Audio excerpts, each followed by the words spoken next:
أعوذ بالله من الشيطان الرجيم.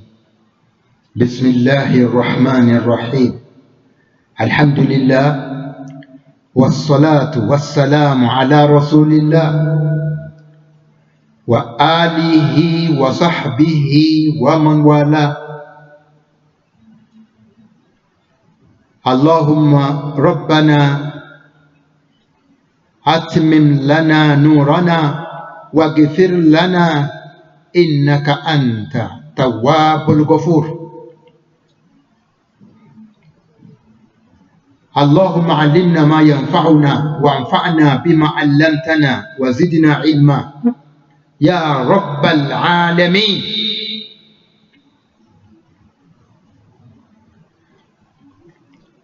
gbogbo ẹ̀yin mùtúmù wa ni mò ń kí kú àbọ̀ sídi ìjókòó ìfi ọ̀rọ̀ yíra wa.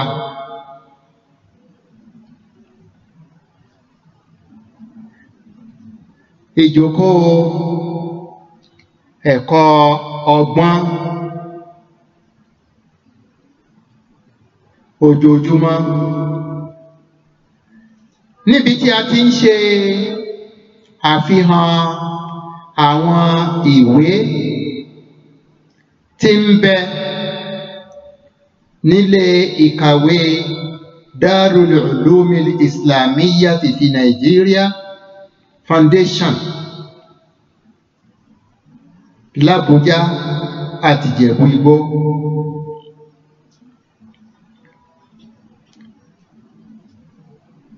Ìjókòó ilé ìta fẹ́ ṣe yìí òun ni ẹlẹ́ẹ̀kẹfà, الجلسة السادسة من برنامج الفائدة اليومية للإجيبوي من مكتبة مؤسسة دار-ul-Uluumil-Islamiyyah في نيجيريا بأبوجا وإجيبو.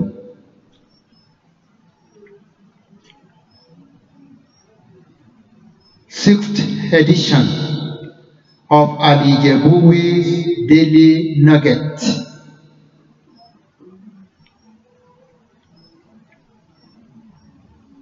Ìjókòó ẹlẹ́ẹ̀kẹfà ni ọ́.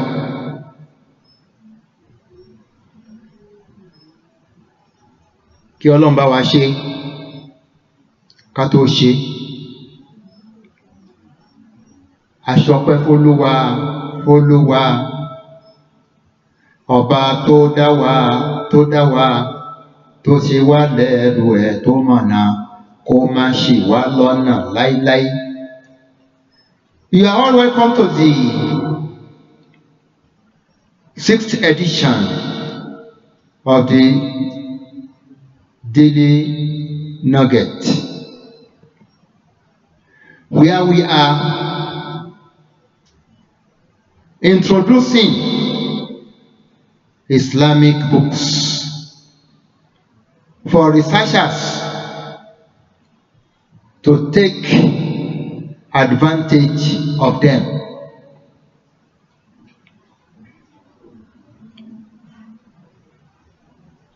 Ní ìjókòó yìí,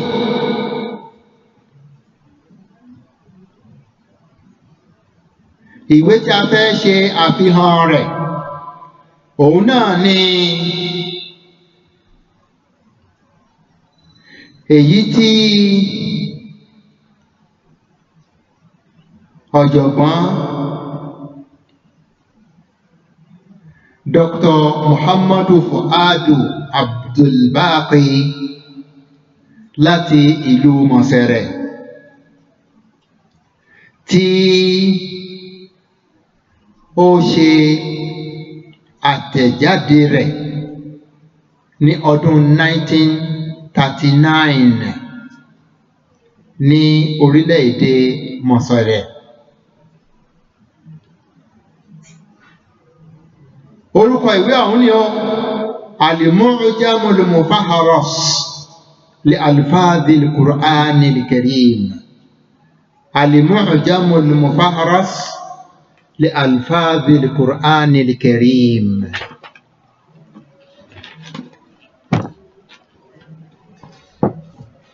ìwé ọ̀hún ni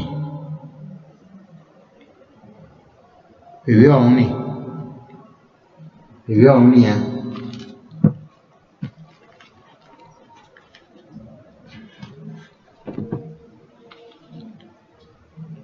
That is the book that we want to introduce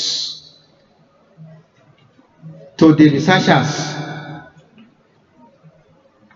to take advantage of using it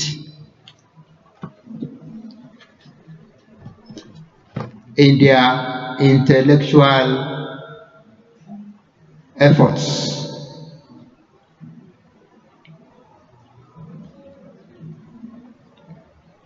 المعجم المفهرس لألفاظ القرآن الكريم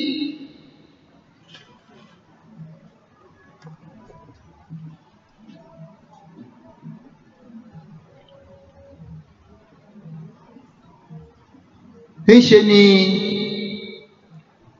olùkọ̀wé ọ̀hún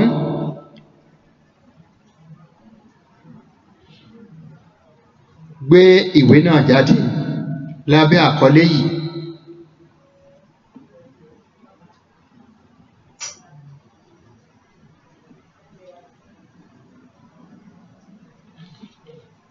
Tí ìtumọ̀ rẹ̀ lédè Yorùbá máa jẹ́ ìwé àtòjọ fún ìtọ́kasí ọ̀rọ̀ létòlétò nínú ọ̀rọ̀ Al-Qur'anu alápọ̀nlé.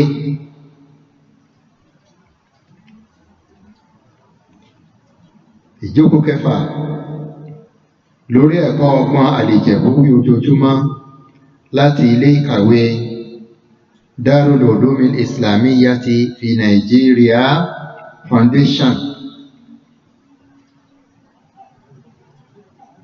ló fẹ́ ṣe àfihàn ìwé yìí fún yín. The Catalogued Lexicon of Words used in the Noble Quran.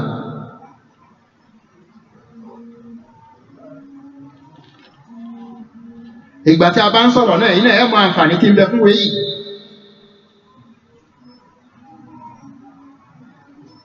Gẹ́gẹ́ bí ẹni tí ó kọ ṣe létòlétò.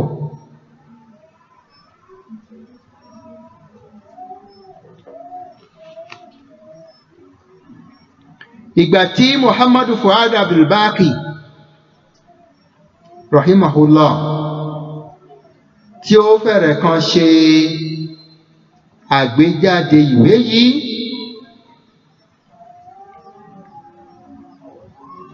ní ìlú Mọ̀sẹ̀rẹ̀,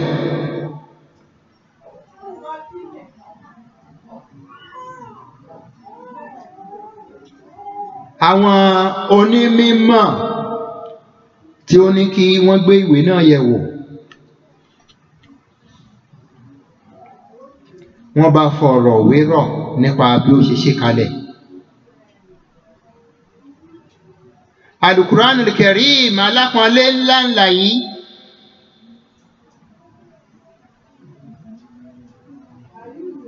ńṣe ni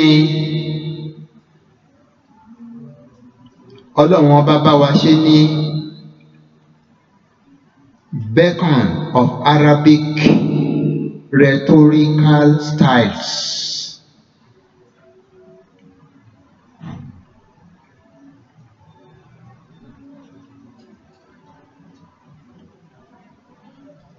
Al-Qur'an al-Karim tí ń bẹ lọ́wọ́ wa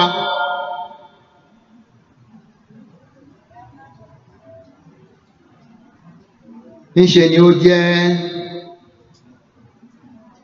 àtùpà tó ń ṣe àtúnṣe sí ìlànà ìmọ̀ bàlágà èdè Lárúbáwá, sísọ ọ̀rọ̀ Lárúbáwá. ní àsọ tààràtààrà.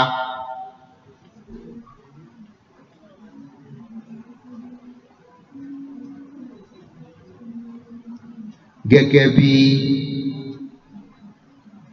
ó ṣe yẹ kí gbogbo ẹni tí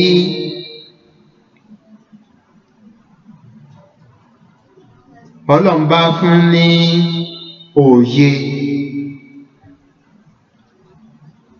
sàkọ́fà, intellectual knowledge,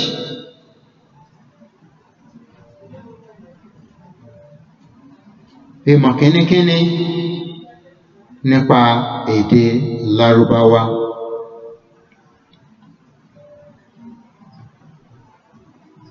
Ènìyàn ìbá jẹ́ mùsùlùmí ìbá má jẹ́ mùsùlùmí, Al-Qur'anu ó máa ń ṣe àlékún ìmọ̀ ènìyàn nípa èdè Lárúbáwá, gẹ́gẹ́ bí a ti ṣe àlàyé rẹ̀ kọjá nígbà tí a ń ṣe àfihàn ìwé kan síwájú eléyìí.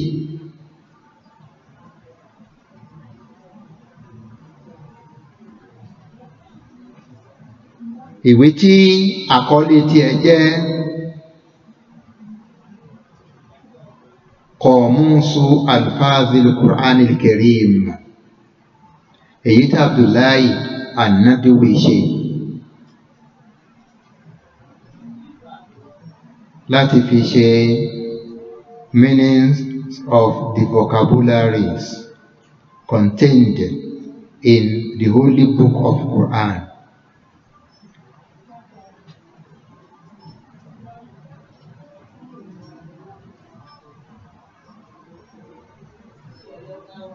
Àtúmọ̀ àwọn ọ̀rọ̀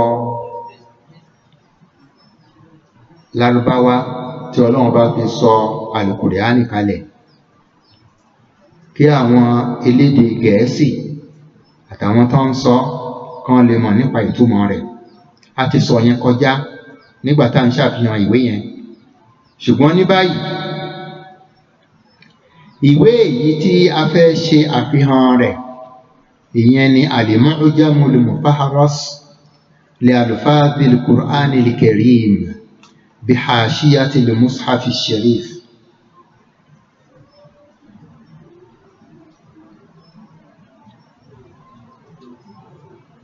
The Catalogued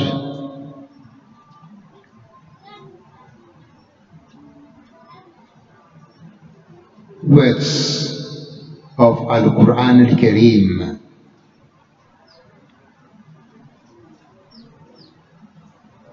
which has come in the marginalia of this holy book. Ẹni tí ó bá gbé ìwé yìí láti jẹ àǹfààní ibẹ̀, al-Mu'jam al-Mufahharas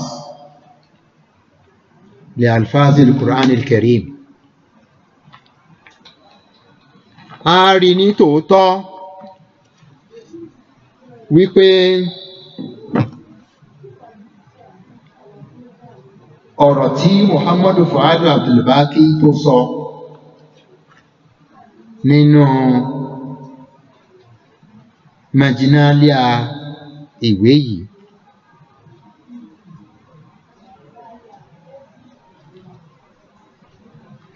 àwọn ọ̀rọ̀ tó ṣàǹfààní gidi gan ni, gẹ́gẹ́ bí ó ṣe kọ kalẹ̀ láyìíká Al-Qur'anu.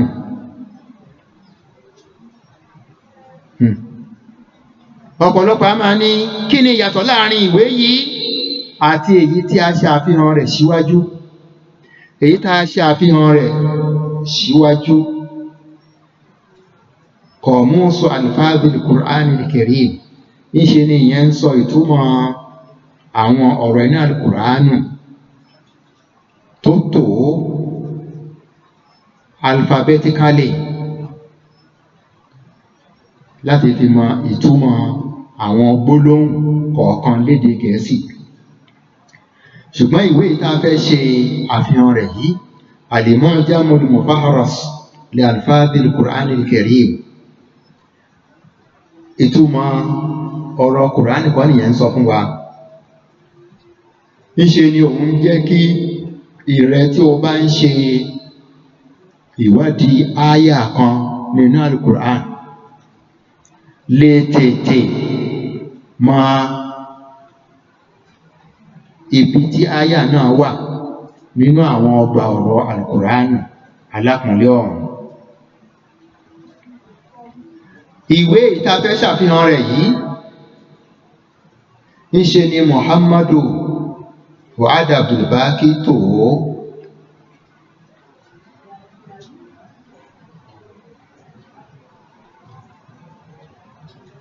Lẹ́sẹẹsẹ nípọ̀nà ìmọ̀ morphology, ìmọ̀ sọ́rfù. Ṣé mọ̀ láwọn ìjókòó wa tá máa ń ṣe, a sọ fún yín pé lédè Lárúbáwá béèyàn ṣe ń kọ́ nípa grammar tó ń jẹ́ nahwu lèèyàn ń kọ́ nípa sọ́rfù tó ń jẹ́ morphology tàbí etymology. Ẹni tó ń bá kàn kọ́ ẹ̀kọ́ grammar lédè Lárúbáwá tí kò bá mọ sọ́rfù, ó lè máa ṣe ọ̀rọ̀ sọ, torí wípé sọ́rfù ló máa jẹ́ kí ó mọ ishtiqaqul kalima, báwo ni a ṣe ya ọ̀rọ̀ wá láti ìpìlẹ̀ rẹ̀. Muhammadu Fuad Abdul-Baaqiy nínú ìwé yìí Qamusu Alfazil Qur'an al-Karim, òun wá tó root entries, ìwọlé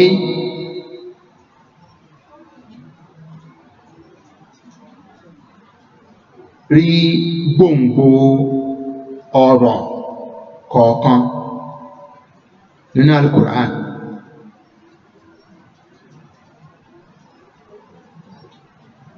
Bó bá mú gbólóhùn wá, a dárúkọ áyà tí gbólóhùn yẹn wá ń bẹ̀.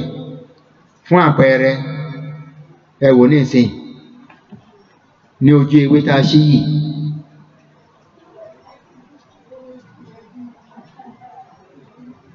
bí èèyàn bá ń wá ààyè ibi tí barzakh wà nínú al-Qur'an, barzakh, ìgbà tí ó mention gbólóhùn yẹn,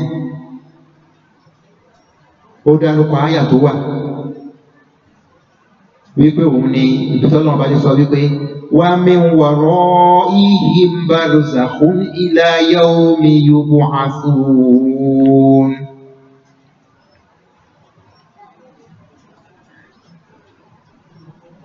Nígbà tí ó dárúkọ áyà tí gbólóhùn yẹn wà, ló wá fi nọ́mbà áyà yẹn tẹ̀lé gbólóhùn tá a wí yẹn náà, wípé òun ni áyà 100 verse number 100. Gbogbo ìgbà tí ó bá ti dárúkọ áyà àti nọ́mbà áyà yẹn, the next thing tí Muhammadu Fuad Abdul-Baaqiy ṣe ń bẹ̀, òun náà ni láti yá jẹ́ kí ẹni tí ó ń kà á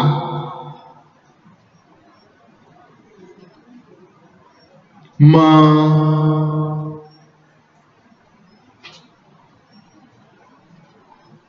àǹfààní pàtàkì kan nípa wípé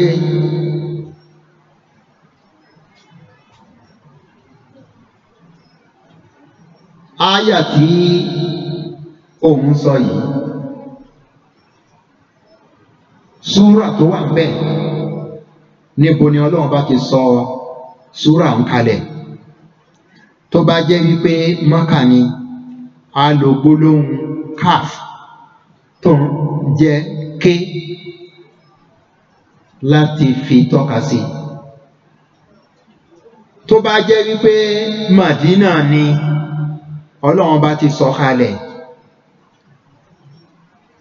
a lo gbólóhùn mím láti lè fi signify wípé áyà tá a kà yìí ń kọ́ súrà tí ó wà ń bẹ̀ Màdàníyà ni.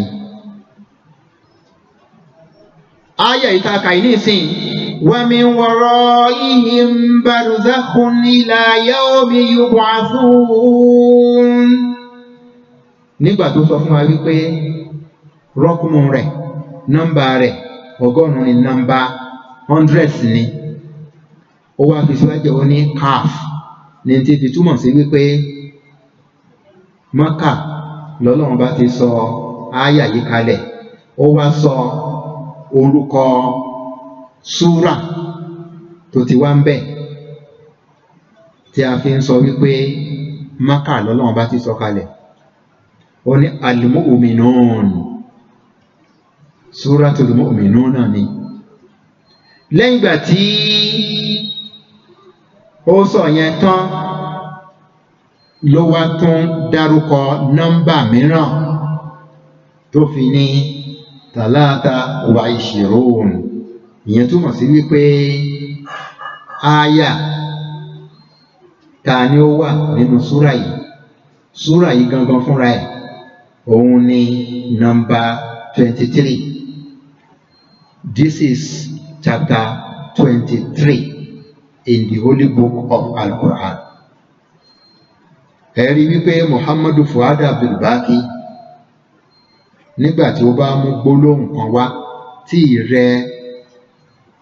researcher fẹ́ mọ̀ nípa ẹ̀, ó fẹ́ mọ̀ nípa gbólóhùn yẹn pé níbo l'Ọlọ́run bá ti sọ ní Al-Quran. Gbólóhùn yòówù kó lè wá sí ẹ lọ́kàn, ó fẹ́ mọ̀, gẹ́gẹ́ bí a ti sọ̀rọ̀ barzakh. Ìgbà tí ó bá dárúkọ áyà tí gbólóhùn yẹn wà ń bẹ̀, a sọ nọ́mbà áyà yẹn fúnra ẹ̀ kó tó wá sọ orúkọ súrà yẹn tó ń dárúkọ súrà yẹn pẹ̀lú nọ́mbà tòun náà láàárín àwọn ọgbà ọ̀rọ̀ Al-Quran. Láfikún ni ó jẹ́ wípé ó tún jẹ́ kí a mọ̀ bóyá Mákà ni súrà òun ti sọ̀kalẹ̀ tàbí Mẹ́dínà. Áyà lè jẹ́ ohun tó sọ̀kalẹ̀ ní Mákà, ṣùgbọ́n kó jẹ́ wípé súrà èyí tó sọ̀kalẹ̀ ní Mẹ́dínà ni. Ohun tó sáà ṣe pàtàkì ni wípé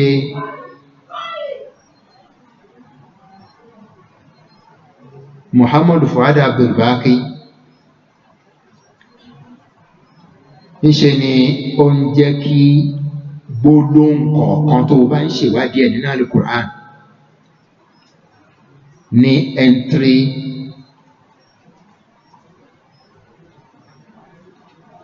number fún áyà rẹ̀, gẹ́gẹ́ bí ó ṣe máa ń wà nínú glossary tó jẹ́ wípé òun ni nọ́mbà ìwọlé tọ̀ gbólóhùn kan nínú àlàyé tí àwọn researchers máa ń gbé kalẹ̀. Ìgbà tẹ́nìkan bá kọ̀wé torí wípé àwọn gbólóhùn yìí ọ̀rọ̀ máa ń wá sáyé nínú ìwé téèyàn kọ tí kìí ṣe gbogbo èèyàn ló lè sáré mọ ìtumọ̀ rẹ̀. Mo rántí aláàjì kan ní Abùjá nígbà tí mò ń gbé inú Kubwa, tó jẹ́ wípé mọ́ṣáláṣí rẹ̀ ni a ti kọ́kọ́ bẹ̀rẹ̀ ẹ̀kọ́ fún àwọn ọmọdé àti àwọn ìyàwó ilé. Ó máa ń dá láṣà, a ní tí dókítà bá ń sọ̀rọ̀, dókítà ń lo big English which we don't know. Broken language ló ń sọ na big English, just doctor dey talk. Ìwọ tó wá ń ka ìwé kan tí o come across ọ̀rọ̀ títúmọ̀ rẹ̀ ò yé ẹ, ẹni tó bá ṣe ìwé yẹn a wá lọ ní ìparí ìwé ẹ̀ a mú glossary wá, a dárúkọ gbólóhùn yẹn, a sọ ìtumọ̀ rẹ̀ fún ẹ kó má bàa fi ẹ́ sínú òkùnkùn. Ohun tó jẹ mọ́ ìyẹn náà tó fara pẹ́ ni Muhammadu Fawad Abdul-Baaqiy ṣe fún ẹ ní inú ìwé yìí nípa dídárúkọ nọ́mbà súrà àti nọ́mbà àyà nínú tó fara pẹ́ glossary ìwé tá a bá ṣe. Ǹjẹ́ ẹ mọ ibi táǹfààní ìwé yìí wà? Ibi táǹfààní rẹ̀ wà nígbà tí Muhammadu Fawad Abdul-Baaqiy ṣe àwọn àlàyé wọ̀nyí ní just one line gbólóhùn tó wà nínú Al-Qur'an, àyà tí gbólóhùn yẹn wà ń bẹ̀, súrà tí àyà yẹn wà, papọ̀ mọ́ nọ́mbà àyà àti nọ́mbà súrà, gbogbo ẹ̀ pátá láì kan ṣo náà ni. Àǹfààní tí o máa wá jẹ nínú ìwé Muhammadu Fawad Abdul-Baaqiy ni wípé láyé òde òní tí ọ̀pọ̀lọpọ̀ ti gbéra lé handset àti laptop, tó bá lọ ṣẹlẹ̀ wípé handset rẹ tàbí kọ̀mpútà rẹ ó broke down,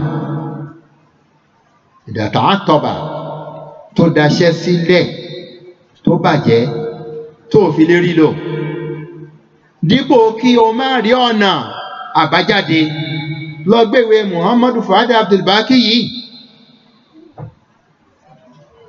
lọ gbé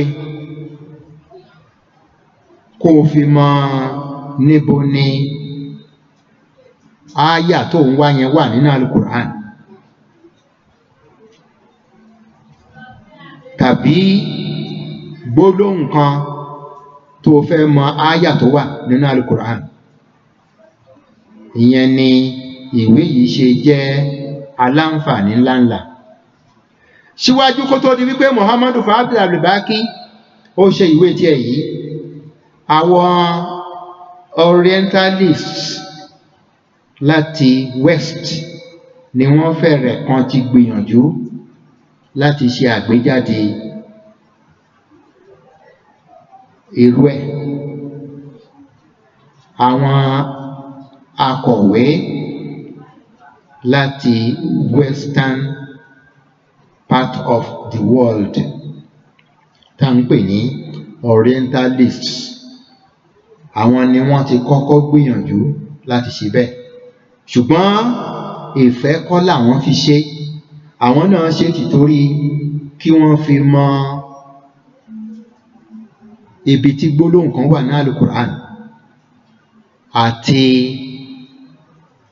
ibi tí àyà tí gbólóhùn yẹn wà ń bẹ̀ tó náà wà nínú súrà àti nọ́mbà súrà yẹn, kí wọ́n lè kọ́ kí wọ́n sì máa fi ṣe àtakò fún Islam. Wọ́n á máa fi orí ọ̀rọ̀ Ọlọ́run ọba níbì kan, wọ́n á máa forí ẹ̀ gbá ọ̀rọ̀ rẹ̀ mìíràn níbòmíì. But thank God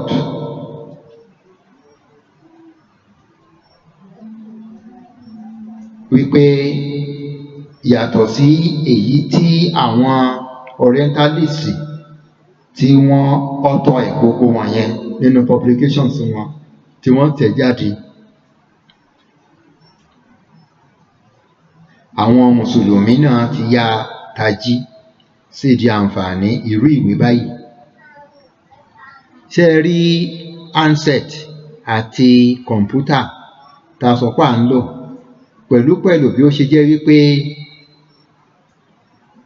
àǹfààní ńláńlá wà ń bẹ̀, tí wọ́n bá daṣẹ́ lẹ̀ wàhálà ni fẹ́nìyàn. Èèyàn ló fà tó fi jẹ́ wípé báyìí ó wù kí handset ọwọ́ ẹ àti laptop ẹ tàbí desk kọ̀ǹpútà ẹ tó ń lò báwọn kò ti wúlò tó, ìwé yìí náà yóò wúlò fún ẹ púpọ̀ o.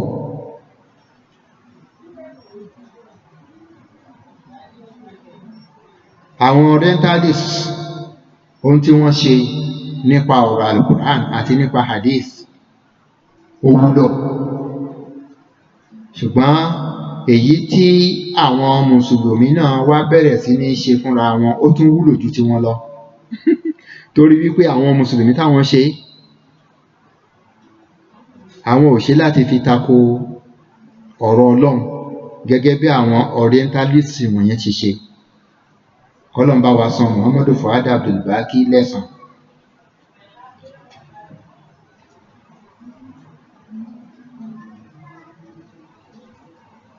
The man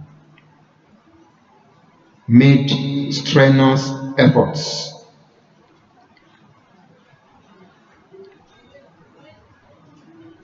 to bring out this population. Ó sapá àgbàyanu gidigidi gan láti lè dí àlàfo èyí tó ń bẹ nínú ohun tí àwọn orientalists bàkàtàbí táwọn ṣe.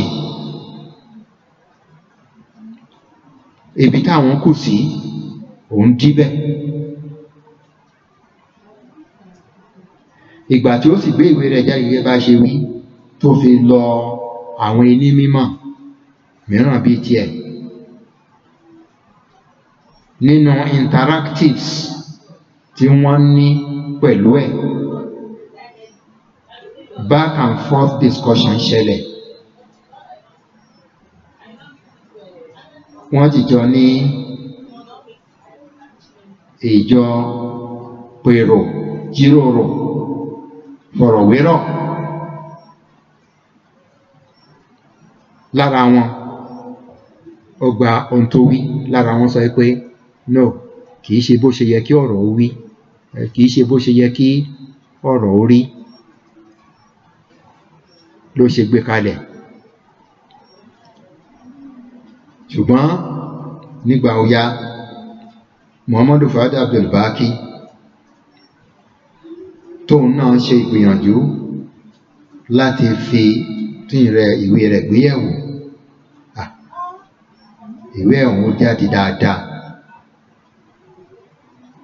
torí wípé ó tẹ̀lé methodology tí ń bẹ nínú ìmọ̀ sọ́rfù, morphology tàbí etymology.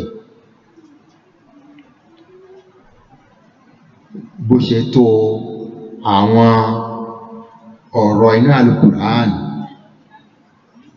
láwẹ́ láwẹ́, létò létò, ló fi jẹ́ wípé àwọn ọ̀rọ̀ rẹ̀ tó sọ ó wúlò pọ̀. Kò sí experts tí kò ṣaláì ní jẹ àǹfààní inú ìwé yìí. Ṣé mọ̀ ní inú ẹ̀kọ́ èdè Lárúbáwá, pàápàá ìmọ̀ sọ́rfù, morphology, àwọn ẹni mímọ̀ ẹnu wọn ò kò lórí wípé èwo ni ìpìlẹ̀ gbólóhùn Lárúbáwá.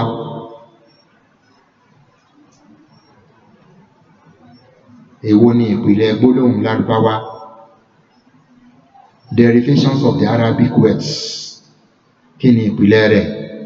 Ṣé masdaru tó ń jẹ́ verbal noun ni àbí fi'ilu tó ń jẹ́ verb? Muhammadu Fuad Abdul-Baaqiy òun sáà gbìyànjú láti ṣe àgbékalẹ̀ àwọn àkọlé gbólóhùn ọ̀rọ̀ Al-Qur'an, the words roots, gẹ́gẹ́ bí Ọlọ́run ṣe tọ́ sọ́nà.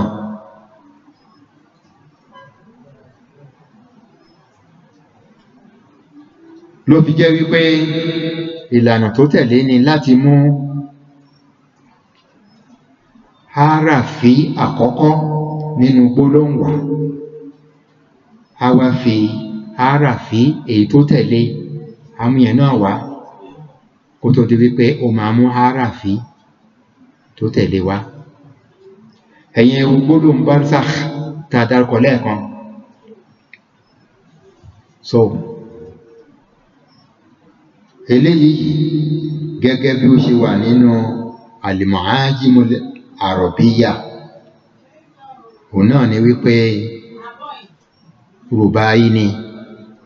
Ìrẹ́ tó bá fẹ́ mọ̀ wàá bẹ̀rẹ̀ pẹ̀lú báwù. Tó bá bẹ̀rẹ̀ pẹ̀lú báwù wàá fi rọ́ọ̀ tẹ̀lé láti máa fi wá ibi tó wà. Tó bá rí rọ́ọ̀ wàá wá ibi tí záyù wà.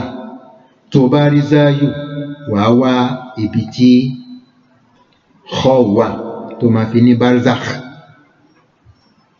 Ìmọ̀ sọ́rfù ló fi wá eléyìí. Ìgbà tí o bá mọ̀ sọ́rfù tán ló máa tó wá pé àkíyèsí ara rẹ sí ibi tí gbólóhùn ọ̀hún bọ́ sí nínú àyà grammatically. Torí pé ní ìsìn nínú al-Qur'an al-Karim a ní ààyè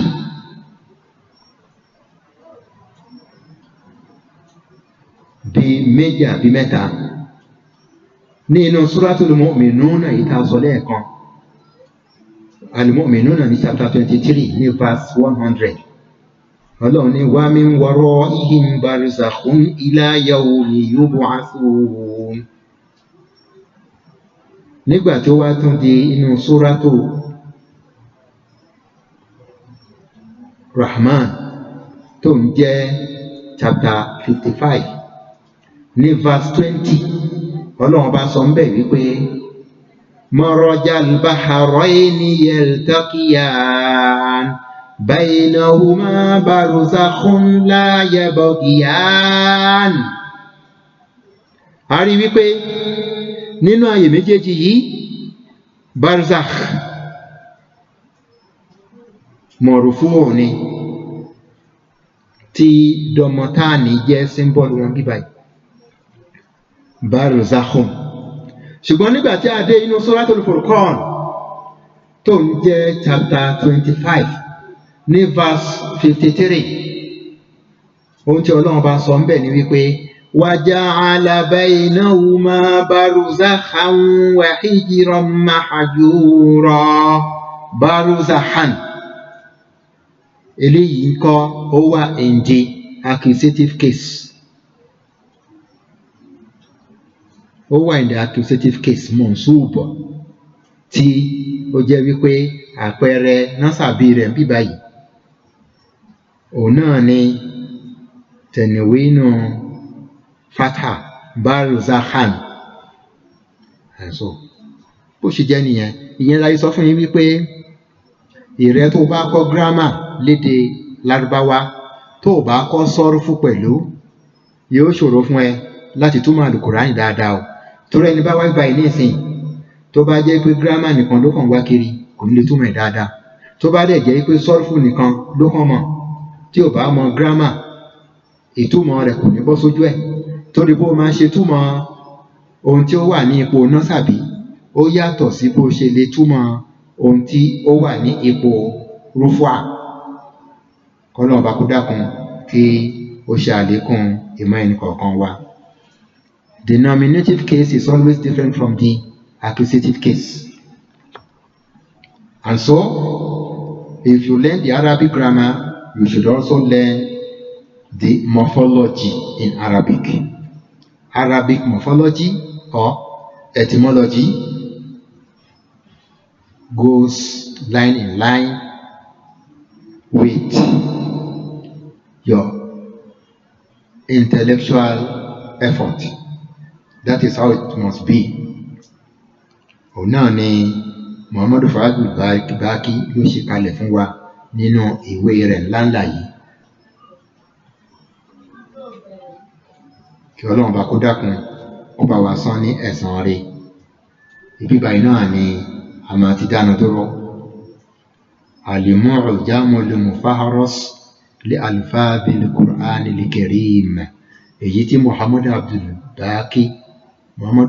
Abdul-Baaqiy ọmọ mẹsẹrẹ tó gbé jáde láti fi jẹ́ kí o mọ ibi tí Ọlọ́run ti dárúkọ gbólóhùn kan nínú al-Qur'an al-Karim. In this ICT era, if you have an handset or computer, you use them to locate a word or a verse in Al-Quran Al-Karim.